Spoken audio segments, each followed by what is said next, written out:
So the Army is looking for a new training helicopter. It's not that simple. Here. Put your hands here, here, and there. Put your feet here, here, here, and here, and here. Do not step here or there. To replace the UH-72 Lakota because, well, they're saying that it's old, which is crazy because to me that's a brand new helicopter. But it also costs a lot. It's a great helicopter, but for training purposes, it may not be the best. So they have narrowed it down between the Robinson R-66 with Lockheed Martin and the Bell 505. Let's talk about it. I've flown both. Actually, just flew the R-66 recently, flew the Bell 505 a couple years ago. I'm not an Army helicopter pilot, but I am a current helicopter pilot flying the OH-6, the OH-58. And a couple weeks ago, I flew the OH-6, 58, R-44, and R-66 all within the span of a couple days. So it was good to kind of see them back to back, and we can talk about kind of thoughts on the taxpayer side of things and then the pilot side of things, because I think those are two very different propositions. 3, 2, 1, flight off.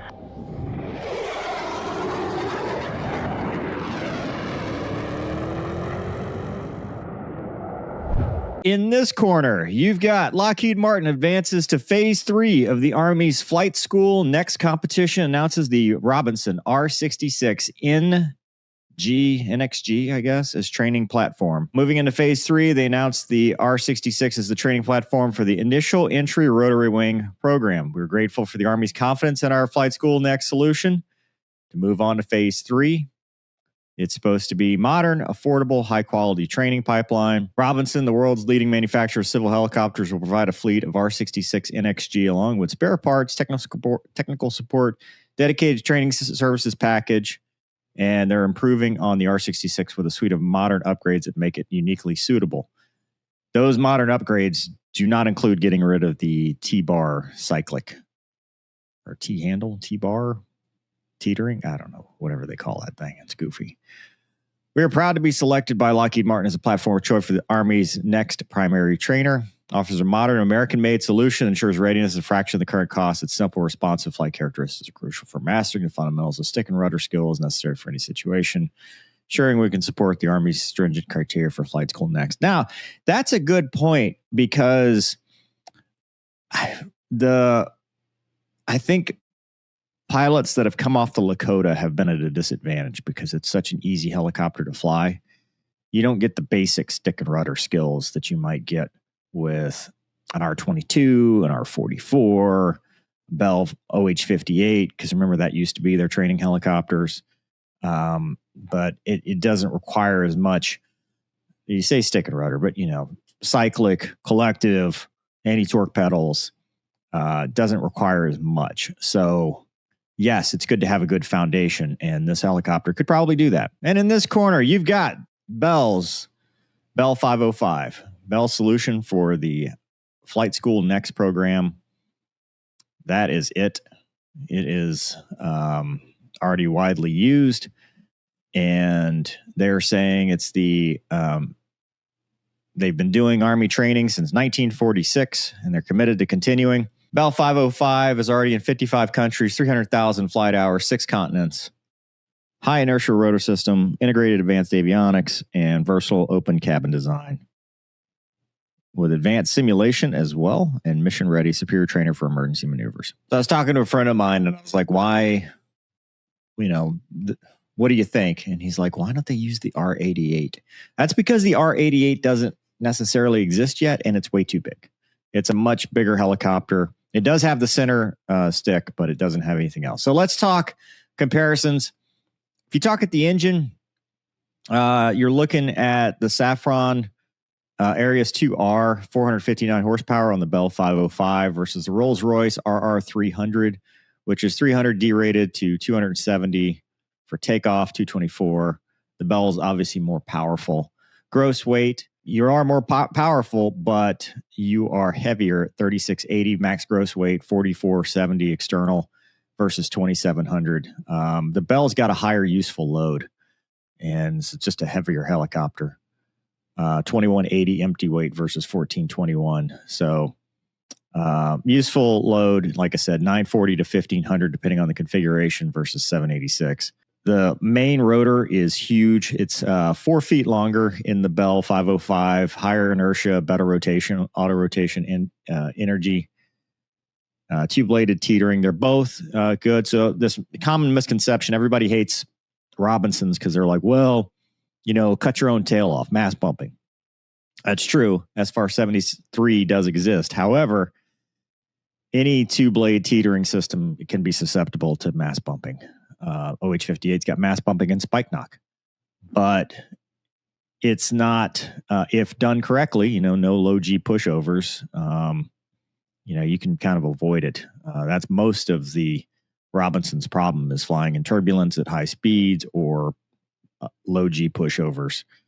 But it is a threat. And however, the R-66 is less susceptible and higher inertia than the R-44 and R-22, so SFAR 73 does not apply. Cyclic control, this is the big one. The Bell 505 has a center stick like every other helicopter in the world. The R-66 has the T-bar or T-bar handlebar, and it's teetering. Whoever's flying it, it's down, and the instructor has to be up. That's goofy. I don't like it. I don't think it's safe. I don't think it's good for flight instruction.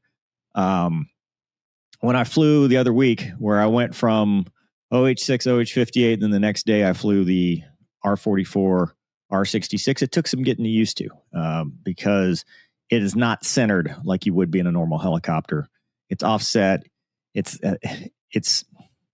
not a good design, and we'll talk about kind of my opinion later, but I think that's the biggest drawback of this entire thing is that, and they fixed it in the R-88. I don't know why they don't.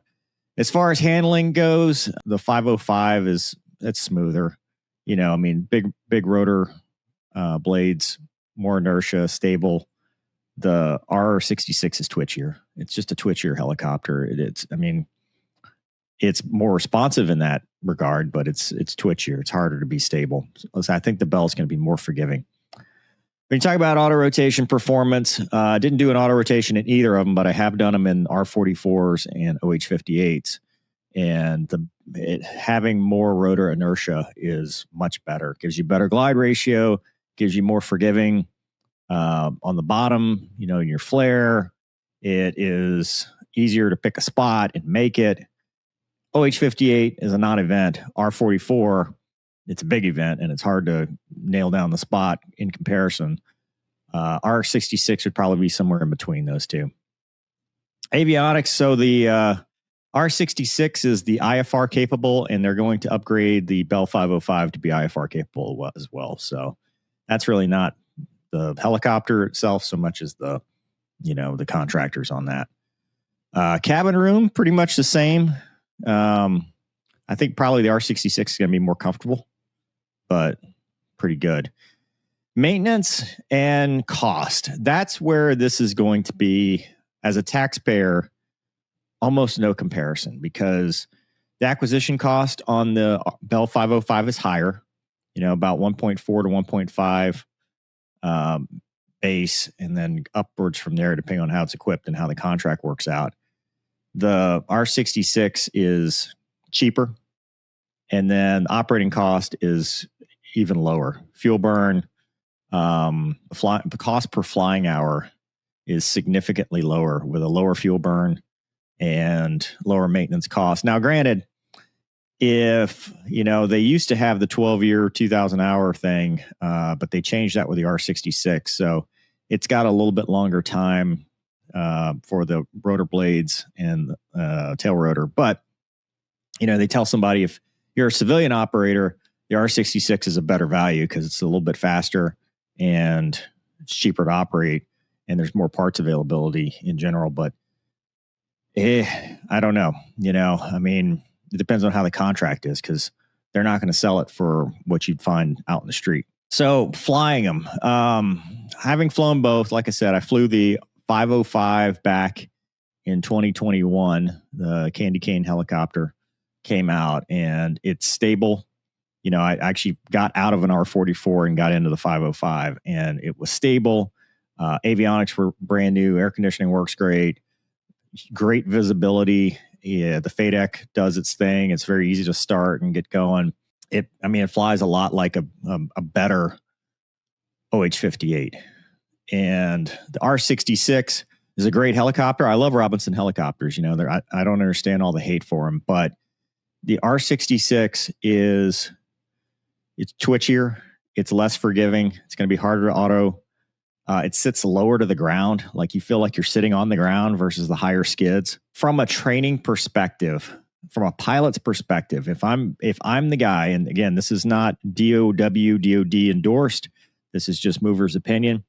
If I'm the guy making this decision, I'd have to go with the Bell 505 because I think it's a better trainer for what's next. Because center stick displays that make sense, which they're both going to be similar displays, so that doesn't really matter. But center stick, a helicopter that flies heavier and less twitchy is going to be more like the Black Hawk, the Apache, the Chinook. It's going to fly more like what's next. Yes, the argument exists that it's not going to be as good stick and rudder.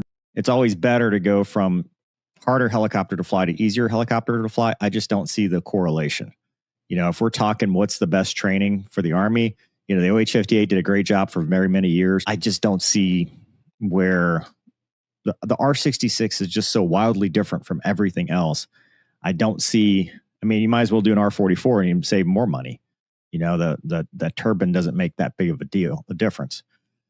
So if we're going for better training, safer training, I think, because having the higher inertia system with the rotor and doing a bunch of auto rotation, especially if you're doing full down autos, which I think they should be doing, I can't see a reason not to get the Bell 505. Now, again, as a taxpayer, cost per flying hour, acquisition cost, maintenance cost, all that stuff, the R-66 is a better value if you just want to have a helicopter that is cost effective. It's hard for me. I wish they had a variant that got rid of the handlebar, because if they did, I think it's much closer. But that control system alone, I think when you put new IPs in there and they're the ones trying to, fly it like that, not to say they can't, because hundreds of thousands of people have done this already. As far as, CFIs and stuff like that, it works every day. I think in a tactical environment, it's better to have two center sticks, and that's it. I wonder how much the Army, when they get it, is going to neuter this, or if they're going to pull the air conditioning system out, like stupid stuff that they like to do. But in general, I'd be interested to see how a new student reacts to it. I really think that the Bell 505s would be a better helicopter, an easier helicopter out the gate. But, I love learning in the R-44 and the R-22. So I can't say, that it's not good, because I think it made me a better helicopter pilot. And I understand more, but for risk and stuff like that, you still get the Bell 505. Now, if Bell is going to fleece the government with price, then yeah, you got to go R-66, and you're just going to have to suck it up and deal with it. But if the price and the contract are similar, I think the 505 is the winner here. But we'll see what they end up doing. Like I said, I'm not an Army pilot, so there might be something that I'm missing. I'm just going off of having flown both of them. And if I were starting training, what would I want to do? And I think the 505 is your better step to the next thing, which Apache or whatever, whatever's next for you. But you guys probably know better than me. So let me know in the comments what you think. Hope you guys enjoyed this episode. Thanks for watching. We'll see you next time.